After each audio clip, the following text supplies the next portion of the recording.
నా పోలీస్ మొగుడు పార్ట్ 12. నానమ్మ, మేము గుడికి వెళ్తున్నాము. అందుకనే నా పిల్లం నాకు తిండి పెట్టడం లేదు.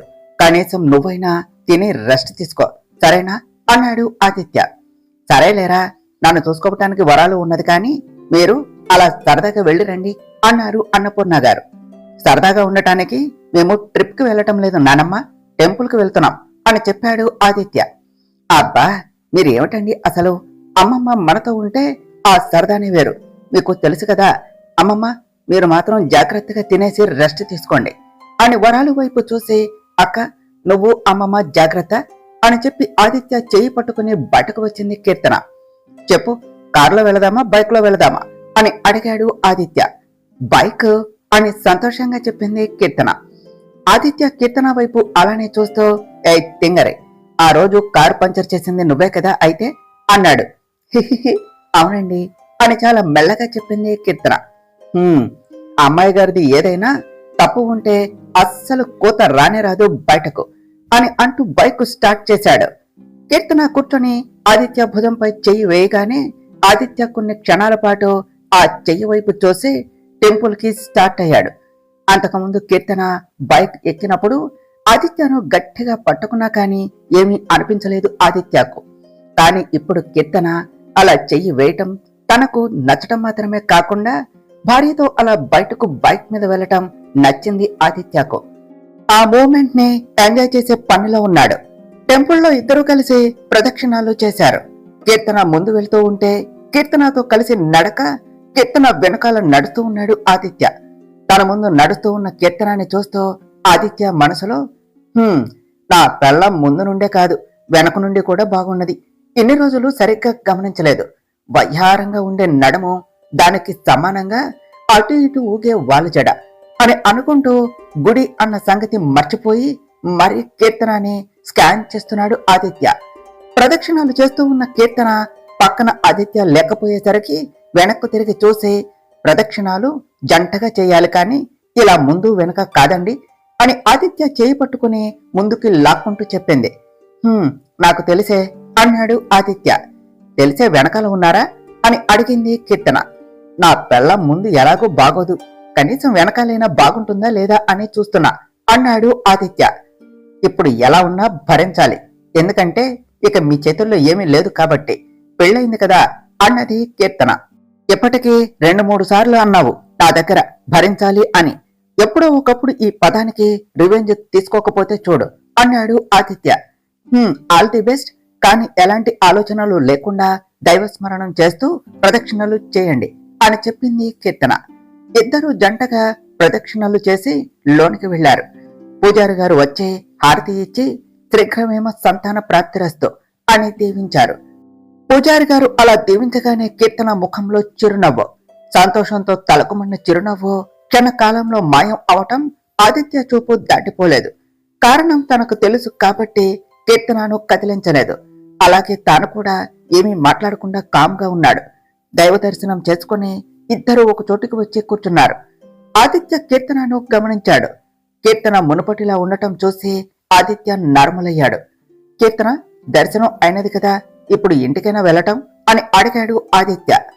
కీర్తన సమాధానం ఇవ్వకుండా ఆదిత్య నుదుటిన కుంకుమ పెట్టి కొబ్బరి ముక్క తానే ఆదిత్య కళ్లకు మొక్కించి నోట్లో పెట్టింది. ఆదిత్య కీర్తనాన్ని గమనిస్తూ ఉన్నాడు. తనకు ఏమనిపించిందో కాని కీర్తన చేతిలో కుంకుమ తీసుకొని కీర్తన పాపిట్లో మనస్ఫూర్తిగా పెట్టాడు. ముఖంలో చిరునవ్వు చెదరకుండా కీర్తన ఆదిత్య వైపు చూసింది. మనసులో ఈయనంతటా ఈయన పెట్టారు అంటే ఈయన మనసు నా సొంతం అయిందా ఆయనకే తెలియకుండా అనుకుంటూ ఆదిత్య కళ్ళల్లోనికి చూసింది. ఇష్టం, ప్రేమ రెండు ఒకదానికొకటి పోటీ పడుతున్నాయి. కానీ దానికి కారణం ఇష్టమా లేకపోతే ప్రేమనా అని నేనే తెలుసుకోలేకపోతున్నాను అని అనుకున్నది. మరి ఒకసారి అచ్చం అలానే ఆదిత్యకు కొబ్బరి పెడుతూ, వెళదామా అండి, ఆకలిగా ఉంది అని అన్నారు కదా అన్నది. వద్దే, ఇక్కడ నాకు చాలా ప్రశాంతంగా ఉన్నది.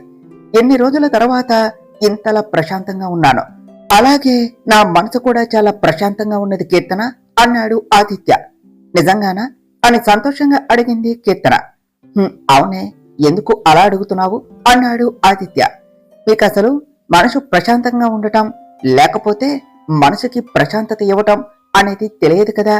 ఇల్లు, నానమ్మ, మీ స్టడీ, ఇదే కదా మీ ప్రపంచం. ఇప్పుడు ఆ స్టడీలోనికి మీ డ్యూటీ జాయిన్ అయ్యింది. ఒకప్పుడు అత్తయ్య, మామయ్య గురించి ఆలోచిస్తూ మనసుకి ప్రశాంతతని దూరం చేసుకున్నారు. ఇప్పుడు మీ డ్యూటీ వలన అసలు మనసుకి ప్రశాంతత అనేది పూర్తిగా దూరం అయ్యింది. ఎప్పుడు చూసినా ఏదో ఒక సమస్య, దాన్ని పరిష్కరించే వరకు మనసులో ఉండదు. అందుకే మీకు అసలు మనసు ప్రశాంతంగా ఉండటం తెలియదు ఇన్ని రోజులు. ఇప్పుడు మీరు అలా అనేసరికి నాకు సంతోషంగా అనిపించింది, అందుకనే అలా అన్నాను అని చెప్పింది కీర్తన. నిజమేనే నువ్వు చెప్పింది. ఫస్ట్ టైం నేను ఈ ఫీలింగ్ ఎక్స్పీరియన్స్ చేస్తున్నాను. అది కూడా నీ వల్లనే. ఒకసారి చుట్టూ చూడు, ఈ గుడి ఆవరణంలో ప్రతి చోట ఎంత ప్రశాంతంగా కనిపిస్తున్నదో. అలాగే అటు చూడు, వాళ్ళు తమ కుటుంబంతో ఎంత సరదాగా ఉన్నారు. వాళ్ళనే కాదు, ఈ గుడికి వచ్చిన ప్రతి ఒక్కరిలో తెలియని ప్రశాంతతతో పాటు సంతోషం. ఫ్యామిలీస్తో రావటం, అలాగే ఫ్రెండ్స్, ఇంకా సిబ్లింగ్స్ మరియు ప్రేమికులు, తల్లిదండ్రులు తమ పిల్లలతో కలిసి సరదాగా ఉండటం, ఇలా చాలా మంది ఉన్నారు ఈ గుడిలో. ప్రతి ఒక్కరిలో ఒక రకమైన భావం కనిపిస్తూ ఉన్నది. అందుకనే కొంచెం సేపు ఇక్కడనే ఉందామే అన్నాడు ఆదిత్య. గుడికి రావటం వల్లనే అని మీరు అనుకుంటున్నారు, కానీ నిజానికి ప్రశాంతత కోసమే గుడికి వస్తారు అండి. ఇక్కడికి వస్తే చాలు, మనసులో ఎన్నో పాజిటివ్ వైబ్స్ వస్తాయి. గుడి అంటేనే ప్రశాంతతకు నిదర్శనం. మీరు అన్నట్టు ఇంకొంచెం సేపు ఇక్కడే ఉందాం. ఎందుకంటే మొదటిసారిగా ప్రశాంతత అంటే ఏమిటో తెలిసిన మీరు దానిని పూర్తిగా ఫీల్ అవ్వాలి కదా అని పైకి చెప్పి, మనసులో నేను అనుకున్నది జరిగినది, నేనేం ప్రయత్నం చేయకుండానే అని అనుకున్నది. ఆదిత్య మనసులో నేను దొరకటం దాని అదృష్టం అనుకుంటుంది, కానీ నిజానికి కీర్తన దొరకటమే నా అదృష్టం. నా గురించి ఎంతలా ఆలోచిస్తుందో, నేను ఏమీ చెప్పకుండానే నాకు సంబంధించిన ప్రతి విషయం తెలుసుకుంటుంది అనుకున్నాడు. గుడిలో ఒక దగ్గర ఒక ఆవిడ ప్రసాదం పంచటం చూసి కీర్తనకు ఆదిత్య ఆకలి అనటం గుర్తుకు వచ్చి వెళ్లి ఆదిత్య కోసం తీసుకుని వచ్చింది. ఇదిగోండి, ఈ ప్రసాదం తినండి, ఆకలిగా ఉంది అని అన్నారు కదా అని తన వంతుది కూడా ఆదిత్యకు ఇస్తూ అన్నది కీర్తన. దేంతో ఆకలి తీరుతుందా? అయినా నీకు వద్దా, నాకే ఇస్తున్నావు అన్నాడు ఆదిత్య. నాకు ఆకలిగా లేదండి, అందుకనే మీకు ఇస్తున్నాను.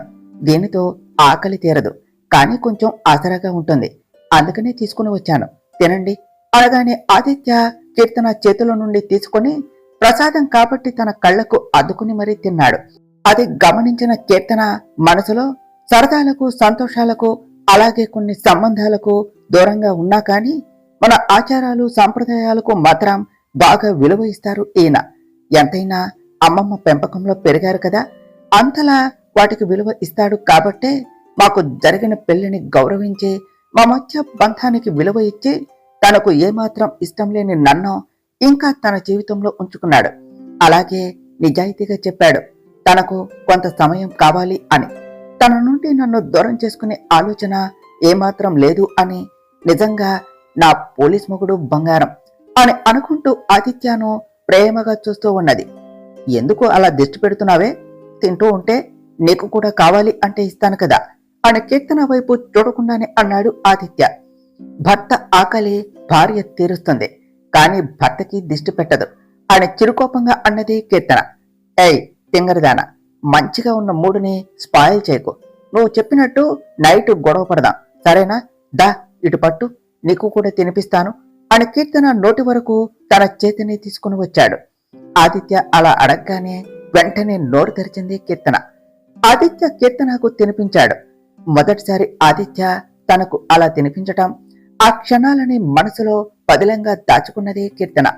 ఈయన మనసులో నాపై ఎలాంటి ప్రేమ లేనప్పుడే ఈయన కేరింగ్, అలాగే ఈయనతో ఉండే ప్రతి క్షణం ఇంత అందంగా ఉంటే ఇంకా ఈయన నన్ను ప్రేమించటం మొదలు పెడితే ఇంకెంత అందంగా ఉంటుందో అని అనుకున్నది.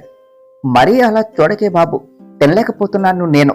ఏదో ప్రసాదం కాబట్టి ఒకసారి తినిపించాను, కానీ మళ్ళీ మళ్ళీ అంటే నేను నీకు తినిపించను, అలాగా నీ ఇవ్వను కూడా అన్నాడు ఆదిత్య. నేనేమి అందుకు చూడటం లేదు, సరే తినటం అయితే హ్యాండ్ వాష్ చేసుకోండి అనగానే ఆదిత్య లేచాడు.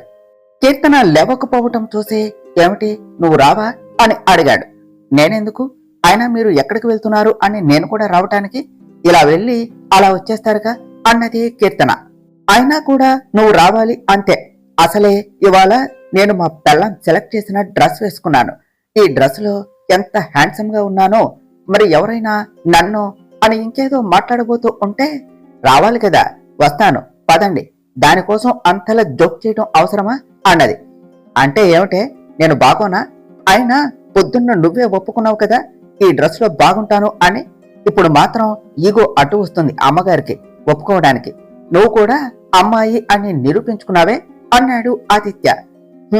అయితే ఏమిటి ఇప్పుడు అని అడిగింది కీర్తన. ఇప్పుడు గొడవ వద్దు అని చెప్పాను.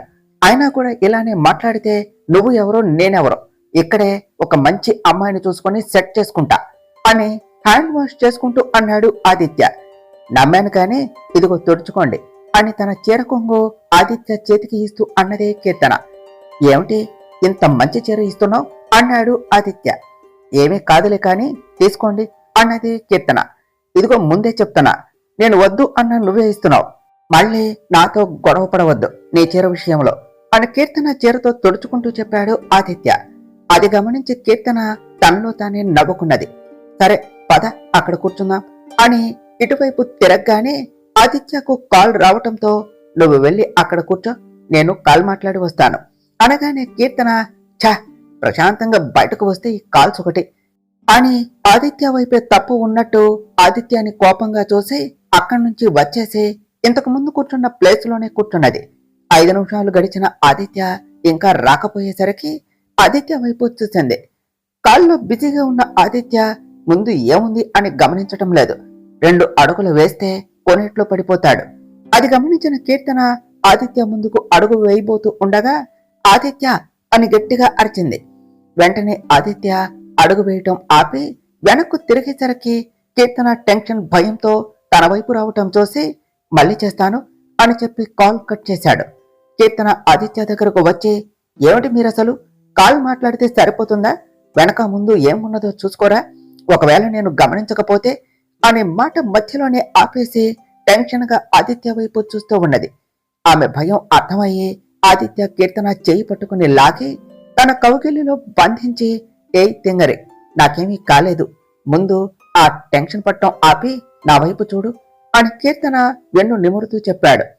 కీర్తన ఆదిత్య నుంచి దూరం జరిగి ఒకసారి ఆదిత్యాన్ని చూసి ఆయన అంత సీక్రెట్ కాలా ఇలా దూరంగా వచ్చి మాట్లాడుతున్నారు, అక్కడే మాట్లాడొచ్చు కదా అని కోపంగా అన్నది. ఆదిత్య మాత్రం నవ్వుతూ కీర్తన వైపు చూస్తూ ఉన్నాడు. నవ్వకండి, నాకు కోపం వస్తుంది అన్నది కీర్తన. కీర్తన మళ్ళీ ఒకసారి ఆదిత్య అని పిలవ్వా అంటూ క్యూట్ అండ్ ఇన్నోసెంట్ గా అడిగాడు ఆదిత్య. అంతే, ఇక కీర్తన ముఖంలో అప్పటి వరకు ఉన్న టెన్షన్, భయం, కంగారు మాయం అయ్యి సిగ్గు వచ్చి చేరింది. నేను పిలవను అని చిన్నగా బ్లష్ అవుతూ దానికి తోడు స్మైల్ ఇస్తూ చెప్పింది. ఎందుకే, పిలవచ్చు కదా, ఇలా అండీలు కాకుండా ఆదిత్య అని పిలవే అన్నాడు ఆదిత్య. నేను మొత్తానికి పిలవను అని చెప్పటం లేదు, సమయం వచ్చినప్పుడు పిలుస్తాను అని చెప్పింది కీర్తన. అంటే ఇలా నీలో ఎమోషన్ ఎక్కువ అయినప్పుడే ఆదిత్య అని పిలుస్తావా, ఆ రోజు మీ ఊర్లో అలా, ఇప్పుడేమో ఇలా అన్నాడు ఆదిత్య. అది అలా వచ్చేసింది అంతే అని చెప్పింది కీర్తన. అదే నా విషయంలో నీలో ఎమోషన్స్ లెవెల్ ఎక్కువ అయినప్పుడు ఆదిత్య అని వస్తుంది ఆటోమేటిక్ గా అన్నాడు ఆదిత్య. అన్నది కీర్తన. సరే పద అక్కడ కూర్చుందాం అని ఇద్దరు సరదాగా కబుర్లు చెప్పుకుంటూ మధ్య మధ్యలో సెటైర్లు వేసుకుంటూ వాళ్లకు దొరికిన సమయాన్ని అలాగే అక్కడి ప్రశాంతతను ఆస్వాదిస్తూ మధ్యాహ్నం వరకు గుడిలోనే గడిపేశారు. కీర్తన పద వెళదాం అన్నాడు ఆదిత్య. అని మరి ఒకసారి దేవుణ్ణి ప్రార్థించింది కీర్తన. ఆదిత్య నేరుగా రెస్టారెంట్ కి తీసుకుని వచ్చాడు. అబ్బా, ఇక్కడకు తీసుకుని వచ్చి మంచి పని చేశారు, ఆకలి దంచేస్తుంది అని చెప్పింది కీర్తన. నువ్వు బయటపడకపోయినా నాకు తెలుసు, అందుకనే తీసుకుని వచ్చాను అన్నాడు ఆదిత్య. ఇద్దరు ఫుల్ గా బిర్యానీ తినేసి బయటకు వచ్చారు.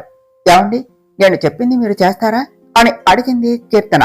అంతలా క్రీమ్ పూయటం ఎందుకు కాని విషయం చెప్పు అన్నాడు ఆదిత్య. ఇప్పుడు మనం పార్కుకు వెళదాం, ఇంటికి వద్దు అన్నది. నిజానికి కీర్తనకు సినిమాకు వెళ్ళాలి అని ఉన్నది. కాని ఆదిత్య ప్రొఫెషన్ దృష్టిలో ఉంచుకొని తన కోరికను పార్కు వైపు షిఫ్ట్ చేసింది. సినిమాకు వెళ్ళినా అంతలా ఎంజాయ్ ఏమీ ఉండదు అని అనుకున్నది. పార్కుగా అని అడిగాడు ఆదిత్య. అన్నది కీర్తన. సరే పద అన్నాడు ఆదిత్య. ఏమండి, ఏమీ ఆలోచించకుండా కొన్ని గంటలు మీరు పోలీస్ అన్న విషయం మర్చిపోయి ఈ క్షణాన్ని అలాగే ఈ వాతావరణాన్ని ఎంజాయ్ చేయండి అని చెప్పింది కీర్తన. అలాగే అన్నాడు ఆదిత్య. అవునండి, మీ కాలేజీ డేస్ లో మీకు ఎవరైనా ప్రపోజ్ చేశారా అనగానే ఆదిత్య కీర్తన వైపు ఒక లుక్ ఇచ్చాడు. చెప్పొచ్చు కదా, ఎందుకు అలా చూస్తారు అన్నది కీర్తన. నా గురించి అంత తెలిసిన నువ్వేనా ఈ ప్రశ్న అడిగినది అని నీ వైపు చూస్తున్నా అన్నాడు ఆదిత్య. తెలిసినా కాని ఇప్పుడు చెప్తే ఏమవుతుంది అని అడిగింది కీర్తన. బాగానే వచ్చాయి, కానీ నేనే రిజెక్ట్ చేశాను. ఎందుకంటే వాళ్ళంటే నాకు ప్రేమ లేకపోవటం ఒక కారణం అయితే నాకు పోలీస్ అమ్మాయిని పెళ్లి చేసుకోవాలి అని ఉండేది కదా అప్పుడు. అందుకే ఎంతమంది ప్రపోజ్ చేసినా కానీ వాళ్ళ ప్రేమ యాక్సెప్ట్ చేయలేదు. ఇక అంతెందుకు, రీసెంట్ గా ఒక అమ్మాయి ప్రపోజ్ చేసింది, ఇంకా తన ప్రేమను యాక్సెప్ట్ చేయలేదు. కానీ ఎప్పుడో ఒకప్పుడు తప్పకుండా యాక్సెప్ట్ చేస్తాను, ఎందుకంటే ఆ అమ్మాయి నువ్వే కాబట్టి అని నవ్వుతూ చెప్పాడు ఆదిత్య. మిమ్మల్ని మనసులో అంత బాధ ఉన్నా కూడా పైకి అలా నార్మల్ గా ఎలా ఉంటారండి మీరు అని అడిగింది కీర్తన.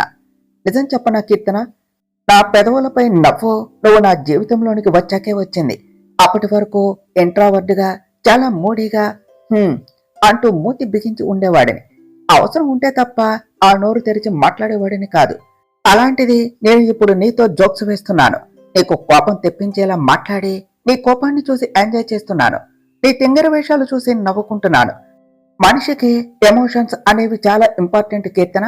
అవే ఆ మనిషి ఎలాంటి వాడు అనేది మనకు తెలియచేస్తుంది.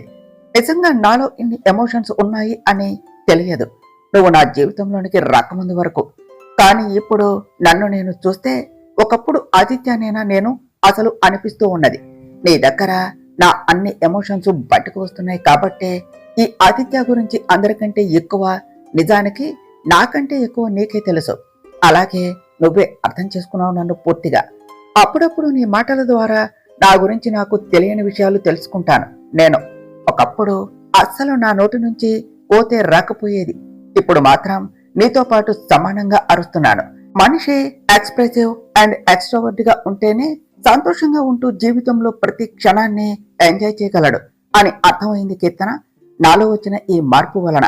అదే ఇంతకు ముందులా ఇంట్రోవర్ట్ గా ఉంటే జీవితంలో ఎంజాయ్ అనేది పక్కన పెడితే అసలు మనకు జీవితం ఉన్నదన్న విషయమే మర్చిపోతాం. కీర్తన, నువ్వు ఇలా హుషారుగా అల్లరిగా ఉండటానికి కారణం నువ్వు పెరిగిన వాతావరణమేనా అని అడిగాడు ఆదిత్య.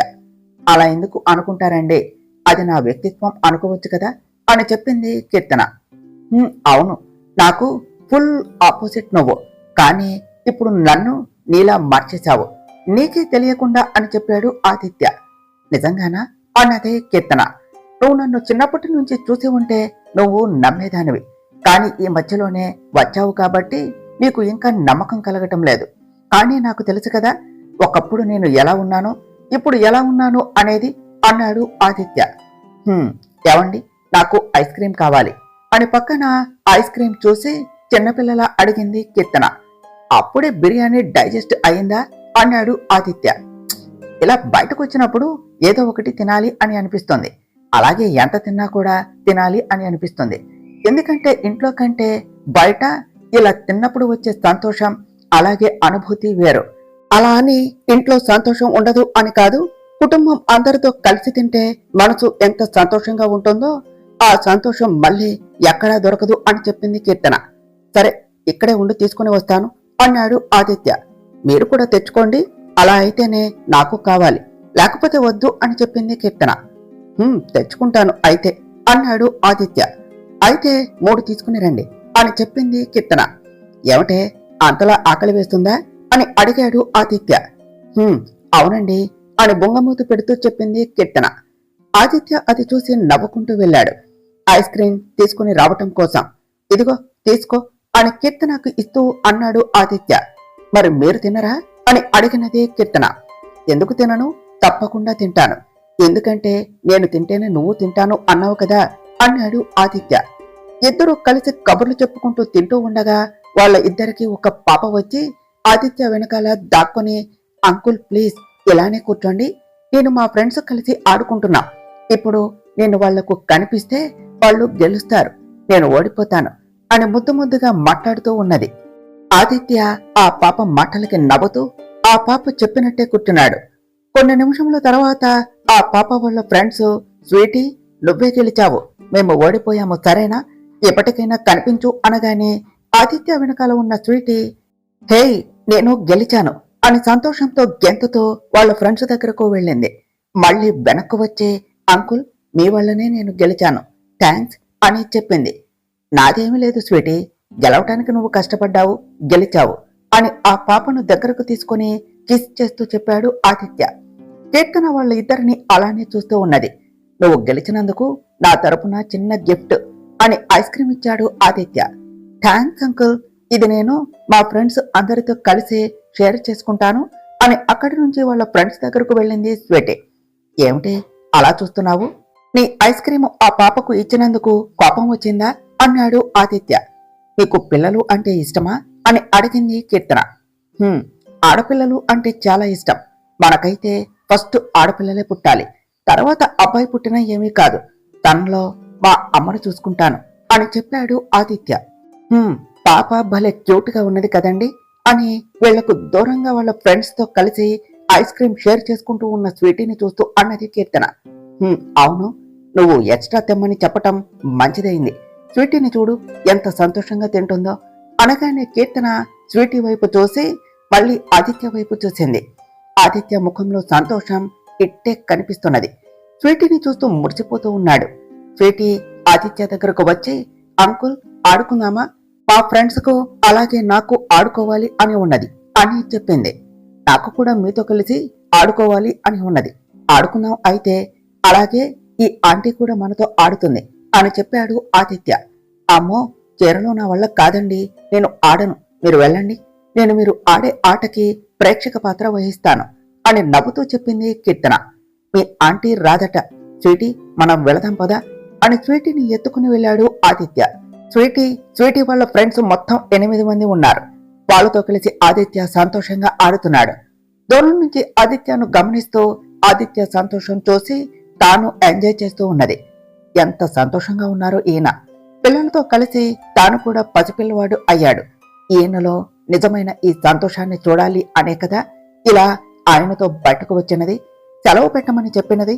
ఫైనల్లీ నేను అనుకున్నది జరిగింది అని ప్రేమగా ఆదిత్య వైపు చూస్తూ ఉన్నది కీర్తన. ఆదిత్య ఆ పిల్లలతో సమానంగా అల్లరి చేస్తూ వాళ్లతో ఆడుతూ ఉన్నాడు. అలా చాలాసేపు పిల్లలతో ఆడుకున్న ఆదిత్య ఆ పిల్లలను వాళ్ళ పేరెంట్స్ పిలవటంతో వెళ్లేసరికి ఆదిత్య ఆయాసపడుతూ కీర్తన దగ్గరకు వచ్చి కీర్తన ఒడిలో తల పెట్టుకుని పడుకున్నాడు. కీర్తన నవ్వుతూ ఆదిత్యాన్ని చూస్తూ అతని తల నిమురుతూ ఉన్నది. అబ్బా, ఇంతలా నేనెప్పుడు సంతోషంగా లేను కీర్తన, ఇవాళ ఎంతో సరదాగా అలాగే సంతోషంగా గడిపాను అని చెప్పాడు ఆదిత్య. అది మీ ముఖం చూస్తేనే తెలుస్తుందండి, మిమ్మల్ని ఇలా చూడాలి అనే ఆ రోజు మీతో సెలవు పెట్టమని చెప్పింది అనగానే ఆదిత్య ఒక్కసారిగా లేచి కూర్చొని, అంటే నాతో సమయం గడపటం కోసం నన్ను లీవ్ పెట్టమని అడగలేదనే నా సంతోషం కోసం అడిగావా అన్నాడు. అవునండి, జీవితాన్ని మీరు ఎంజాయ్ చేయవలసిన వయసులో సరిగ్గా ఎంజాయ్ చేయలేదు. అసలు ఈ సరదా సంతోషాలు ఎలా ఉంటాయో కూడా మీకు తెలియదు. అది మీకు పరిచయం చేయటం కోసం, అలానే కనీసం ఒక్కరోజైనా మీ ప్రొఫెషన్ పక్కన పెట్టి ప్రతి క్షణం మనస్ఫూర్తిగా ఎంజాయ్ చేయాలి అనే ఆలోచనతో మీ చేత లేవు పెట్టించాను అనగానే ఆదిత్యకు పొద్దున్న నుంచి జరిగినవి అన్నీ తన కళ్ళ ముందు ఫ్లాష్ అయ్యాయి. వెంటనే కీర్తనను గట్టిగా హక్ చేసుకున్నాడు. ఊహించని చర్యకు కీర్తన ఇంకా షాక్ లోనే ఉన్నది. ఎలా స్పందించాలో కూడా అర్థం కావటం లేదు తనకు. ఆదిత్య కొన్ని క్షణాల తర్వాత కీర్తనను వదిలి, నిజంగా నువ్వు నా విషయంలో ఏమైతే అనుకున్నావో అవన్నీ నేను ఇలా ఎక్స్పీరియన్స్ చేశానే, నిజానికి అంతకంటే ఎక్కువ. ముందు నువ్వు గుడికి అనగానే నేను కొంచెం డేలా పడిపోయాను. కారణం, నేనెప్పుడు గుడికి వెళ్ళలేదు. అలాగే నువ్వు నాతో సరదాగా గడపడం కోసం లీవ్ పెట్టమని అడిగావు అని అనుకున్నాను. కాబట్టి ఇలా గుడి అంటుందేమిటి, అది డెవోషనల్ ప్లేస్ కదా, అక్కడ ఏం సరదా ఉంటుంది అని అనుకున్నాను. కానీ గుడిలో ప్రశాంతంగా ఉంటుంది అని తెలియదు. నేను అనుభవించే వరకు నిజంగా మనసు ఎంత ప్రశాంతంగా అలాగే స్వచ్ఛంగా ఉన్నదో గుడిలో ఉన్నంత వరకు. ఎలాగైతే మనం ఈ భూమి మీదకు రాగానే మన మనసు ఎంత స్వచ్ఛంగా ఉంటుందో అలా. నువ్వు చెప్పింది నిజం కీర్తన. గుడికి వస్తే చాలా పాజిటివ్ వైబ్స్ వస్తాయి మనకు. కుటుంబంతో, స్నేహితులతో, ఇలా మనకు తెలిసిన వ్యక్తులతో గుడికి వచ్చే ప్రతి ఒక్కరిలో తెలియని ప్రశాంతత గమనించాను నేను. నీకు తెలుసా కీర్తన, నువ్వు అలా నాకు కుంకుమ పెట్టి నోట్లో కొబ్బరి ముక్క పెట్టినప్పుడు నాకు నీలో మా అమ్మ కనిపించింది. మా అమ్మ ఉంటే కూడా అలానే చేస్తుంది కదా. అంతెందుకు, గుడిలో కూడా నేను చాలా మంది తల్లులను గమనించాను. వాళ్ళు తమ పిల్లలకు అలానే చేశారు. ఎలాగైతే నువ్వు నా విషయంలో చేశావో అలా. ఇంతకు ముందు మనం భద్రాచలంకు వెళ్ళినప్పుడు నీ ఒడిలో పడుకుంటే కన్నతల్లి ఒడిలో పడుకున్నంత ధైర్యంగా ఉంది అని చెప్పాను. అలాగే నీ చేతితో గోరుముద్దలు కూడా తిన్నాను. ఎందుకంటే ఇంతవరకు నేను ఎప్పుడూ మా అమ్మ చేతి గోరుముద్దలు తినలేదు కాబట్టి. కానీ ఇవాళ నిజంగా నీ ద్వారా తల్లి ప్రేమ ఎలా ఉంటుందో తెలుసుకున్నాను. ఆకలి అనగానే నీ ఆకలి గురించి పట్టించుకోకుండా నీకు ఆకలిగా ఉన్నా కూడా నా ఆకలి తీర్చావు. అలాగే నీలో తండ్రి ప్రేమను కూడా చూశాను. ఎందుకంటే మనకు ఏదైనా సమస్య వస్తే ఆ సమస్య మనల్ని చేరకముందే ఆనకట్ట వేస్తారు కదా తండ్రులు. నువ్వు అలా నన్ను ఆదిత్య అని గట్టిగా పిలవటం, ఇలా చేస్తావా అని నన్ను మందలించటం, అలా నువ్వు అనే ప్రతి మాటలో నాకు తండ్రి, అలాగే తండ్రి ప్రేమ కనిపించింది. దాదాపు 3 గంటలు గుడిలో ఉన్నాము మనము. ఈ 3 గంటలు ఇంతకు ముందు తెలియని విషయాలు తెలుసుకోవటం మాత్రమే కాకుండా నీతో ఆ 3 గంటలు చాలా సరదాగా గడిపాను. పెళ్లి అయినప్పటి నుండి ఇప్పటి వరకు ఎలాంటి గొడవ లేకుండా మనం అలా సరదాగా గడిపింది ఆ 3 గంటలే. ఆ 3 గంటలనే కాదు, ఇవాళ మొత్తం కూడా నేను నీతో ఎలాంటి గొడవ పడకుండా చాలా సరదాగా గడిపాను. నీతో మాత్రమే కాకుండా ఇవాళ నిజంగా చాలా సరదాగా గడిపాను. పిల్లలతో ఆడుకున్నంతసేపు ఎంత సంతోషంగా అనిపించిందో. ఇవాళ నేను ఇంతకు ముందు ఎప్పుడు ఎక్స్పీరియన్స్ చేయని ఎమోషన్స్ అన్నీ ఎక్స్పీరియన్స్ చేశాను. నువ్వు అన్నావు కదా నాకు కొన్ని సరదాలు పరిచయం చేయాలి అని. అలాగే ఇన్నాళ్ళు సరదా సంతోషాలకు దూరంగా ఉన్న నేను ఇవాళ మొత్తం సంతోషంగా గడపాలి అని నువ్వు అనుకున్న దానికంటే ఎక్కువ సరదాగా, అలాగే ఎక్కువ సంతోషంగా గడిపాను కీర్తన. ఇవాళ ఈ రోజుని నేను నా జీవితంలో అస్సలు మర్చిపోలేను. నా సంతోషం కోసం ప్రతి క్షణం ఆలోచించే భార్య దొరకటం నా అదృష్టం అని కీర్తన కళ్ళల్లోనికి సూటిగా చూస్తూ చెప్పాడు. థ్యాంక్స్ కీర్తన, నా జీవితంలోనికి నా భార్యగా అడుగుపెట్టినందుకు అని కీర్తనాన్ని హక్ చేసుకుని చెప్పాడు ఆదిత్య. ఆదిత్య మాటలు, అలాగే ఆదిత్య స్పర్శని చెప్తూ ఉన్నది ఇవాళ తాను ఎంత సంతోషంగా ఉన్నాడో అని. కీర్తన కూడా తాను అనుకున్నది జరిగినందుకు సంతోషంతో ఆదిత్య చుట్టూ చేతులు బిగించింది. కొన్ని నిమిషముల తర్వాత కీర్తనను వదిలి ఇంటి దగ్గర నుంచి ఇప్పటి వరకు జరిగినవి అన్నీ, వాటి ద్వారా తాను ఎక్స్పీరియన్స్ చేసిన ఎమోషన్స్ అన్నీ గుర్తు చేసుకున్నాడు ఆదిత్య. తన మనసు ఏదో తెలియని ఫీలింగ్ తో నిండిపోయింది. అలాగే కీర్తన భుజంపై తలపెట్టుకుని ఆ క్షణాన్ని ఆస్వాదిస్తున్నాడు ఆదిత్య. అలా ప్రతి క్షణం ఫీల్ అవటం, కీర్తన వల్లనే తనకు తెలియటం గుర్తుకు వచ్చి కీర్తన చేతిని గట్టిగా పట్టుకుని, కీర్తన ఈ క్షణం ఎంత బాగున్నది, నాకు చాలా నచ్చింది, ఇక్కడి వాతావరణం చాలా బాగున్నది, బహుశా అందుకేనేమో నాకు ఈ క్షణం ఇక్కడ ఉండటం నచ్చింది అని చెప్పాడు ఆదిత్య. మన మనసు సంతోషంగా ఉంటే చూసే ప్రతిదీ మనకు అందంగా కనిపిస్తుంది, అలాగే నచ్చుతుందండి అన్నది కీర్తన. అని మనసులో ఈ తింగరి నా సంతోషం కోసం లీవ్ పెట్టమని అడిగినది అని నేను అస్సలు ఊహించలేదు. నా గురించి మొత్తం తెలుసు, నన్ను పూర్తిగా అర్థం చేసుకుంటుంది అని అనుకున్నాను. కానీ నన్ను నాకే కొత్తగా పరిచయం చేస్తుంది అని తెలుసుకోలేకపోయాను. నేను మిస్ అయిన సంతోషాలని నాకు ఇవ్వటం కోసం ఇంతలా తపన పడుతుంది అని అనుకోలేదు. ఇష్టం లేని పెళ్లి చేస్తుంది అని నాన్నమ్మ మీద అప్పుడు కోపం వచ్చింది. కానీ నా కోసం ఇంత మంచి అమ్మాయిని వెతికి మరీ నాకు ఇచ్చింది. నిజంగా కీర్తన నాకు దొరకటం నా అదృష్టం. కానీ నా కోసం ఇంతలా చేస్తూ ఉన్న కీర్తన సంతోషం కోసం మాత్రం నేను ఏమీ చేయటం లేదు. అయినా ఈ తింగరి నా నుంచి ప్రేమను తప్ప ఇంకేమీ ఆశించదు అని అనుకున్నాడు ఆదిత్య. ఎవండి వెళదామా ఇంటికి, ఇప్పటికే ఆలస్యం అయింది అన్నది కీర్తన. పద, మళ్ళీ నాన్నమ్మ ఒక్కటే ఉంటుంది అన్నాడు ఆదిత్య. అన్నపూర్ణ గారు హాల్లో కూర్చొని ఆదిత్య కీర్తన కోసం ఎదురు చూస్తూ ఉన్నారు. ఆదిత్య బైక్ సౌండ్ వినపడగానే అన్నపూర్ణ గారు వాళ్లకు ఎదురుగా వెళ్లారు. బైక్ దిగిన ఆదిత్య వస్తూ ఉన్న అన్నపూర్ణ గారిని చూసి గుమ్మం దగ్గరే నానమ్మ అంటూ హక్ చేసుకున్నాడు. మనవడి గొంతులో ఎప్పుడు లేని హుషారు, ముఖంలో సంతోషం చూసి అన్నపూర్ణ గారికి సంతోషంగా అనిపించింది. దానికి కారణం కీర్తన అని తెలిసి కీర్తన వైపు చూస్తూ ఆదిత్య చుట్టూ చేతులు వేశారు. నానమ్మ, నేను ఇవాళ చాలా అంటే చాలా సంతోషంగా ఉన్నాను అంటూ కీర్తన తన లైఫ్ లోనికి రావటానికి కారణం అన్నపూర్ణ గారు కాబట్టి తనని గట్టిగా హక్ చేసుకుని ఊపిస్తూ చెప్పాడు ఆదిత్య. ఎన్నాళ్ళు అయ్యిందిరా కన్నయ్య నిన్ను ఇలా చూసి అన్నారు అన్నపూర్ణ గారు. ఆదిత్య మాట్లాడే అంతలో అయిపోయాయా మీ ముచ్చట్లు, నన్ను కాస్త లోనికి వెళ్ళనిస్తారా అన్నది కీర్తన. ఏయ్ అని అన్నపూర్ణ గారి నుంచి దూరం జరుగుతూ కోపంగా అన్నాడు ఆదిత్య. మరి లేకపోతే ఏమిటండి, మీ సంతోషమేనా? అమ్మమ్మ గురించి ఆలోచించరా? ఇలానే గుమ్మం దగ్గర ఉంటే మాట్లాడుతారా ఎవరైనా అన్నది కీర్తన. నానమ్మ, అది అలానే అంటుంది కానీ నువ్వు లోనికి పద అని చేయి పట్టుకుని లోనికి తీసుకుని వెళ్లి సోఫాలో కూర్చోపెట్టి తన పక్కన కూర్చొని, నానమ్మ ఇవాళ నా మనసు సంతోషంగా ఉంది అని చెప్పాడు ఆదిత్య. అది నీ కళ్ళలోనే తెలుస్తుంది కన్నయ్య అని మనవుడి చెంపపై ప్రేమగా చెయ్యి వేశారు అన్నపూర్ణ గారు. నానమ్మ, ఇదంతా నీ వల్లనే, థ్యాంక్స్ అన్నాడు ఆదిత్య.